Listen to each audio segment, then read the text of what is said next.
এখান থেকে মুভমেন্ট করে আস্তে আস্তে ওই যে গেট গাছের গোড়ায় যে গেটটা আছে না ওখানে গেল, ওখান থেকে আর পাইলাম না বেশ কিছু। তারপর আস্তে আস্তে আবার গত 31শে মে থেকেই বিভিন্ন গোয়েন্দা তথ্যের মাধ্যমে আমরা জানতে পারি যে আমাদের এই সীমান্তবর্তী এলাকায় একটা পুশিনের সম্ভাবনা রয়েছে।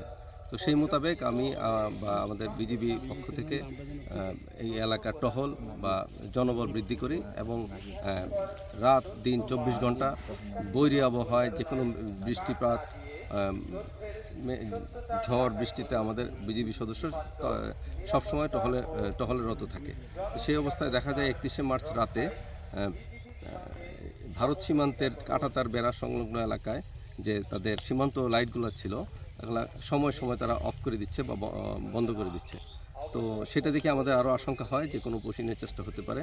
তো আমরা এক পর্যায়ে দেখতে পারি যে তারা 3টি গাড়িতে প্রায় 100 থেকে 120 জন লোককে তারা নামায়।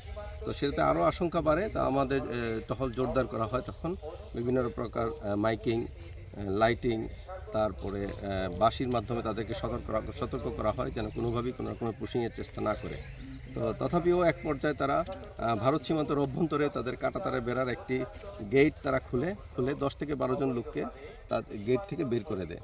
তো সেই 10 থেকে 12 জন লোক জিরো লাইনের ভিতরে ভারত সীমান্তের প্রায় 100 থেকে 150 গজ ভিতরেই অবস্থান করে এবং তাদেরকে কোনোভাবেই এর থেকে বেশি আমরা আসতে দেই না। আমরা আমাদের টহলের মাধ্যমে, আমাদের জোরালো বক্তব্যের মাধ্যমে তাদেরকে বলি তারা যেন কোনোভাবেই ভিতরে না ঢুকে, কোনো রকমের পুশিনের চেষ্টা যেন না হয়। সেই মোতাবেক গতকাল পর্যন্ত আমরা তাদেরকে ভারতের অভ্যন্তরে প্রায় 100 থেকে 150 গজ ভিতরেই তাদেরকে অবস্থান করতে দেই। তো আজকের পরিস্থিতি হচ্ছে সকাল থেকে তাদের কোনো রকমের মুভমেন্ট আমরা দেখিনি। ওই যে জায়গায় লোকগুলো ছিল আজ তাদেরকে ওখানে দেখা যাচ্ছে না।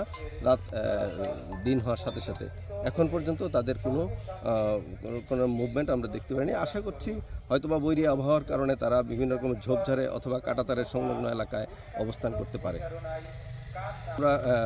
আমরা ওদের সাথে যোগাযোগ করার চেষ্টা করি, ওই পারে ব্যাটালিয়ন কমান্ডেন্টের সাথে বারংবার যোগাযোগ করি। এক পর্যায়ে তাদের সাথে আমরা একটা পতাকা বৈঠকের আয়োজন করি। তো পতাকা বৈঠকের মাধ্যমে তারা তাদের অবস্থান তুলে ধরে, আমরা আমাদের অবস্থান তুলে ধরি। দুইটি শান্তিপ্রিয় দেশ। তো তারপরে তাদের অবস্থান এবং আমাদের অবস্থানের ভিত্তিতে একটা শান্তিপূর্ণ সমাধানের জন্য আমরা আশা প্রকাশ করছি।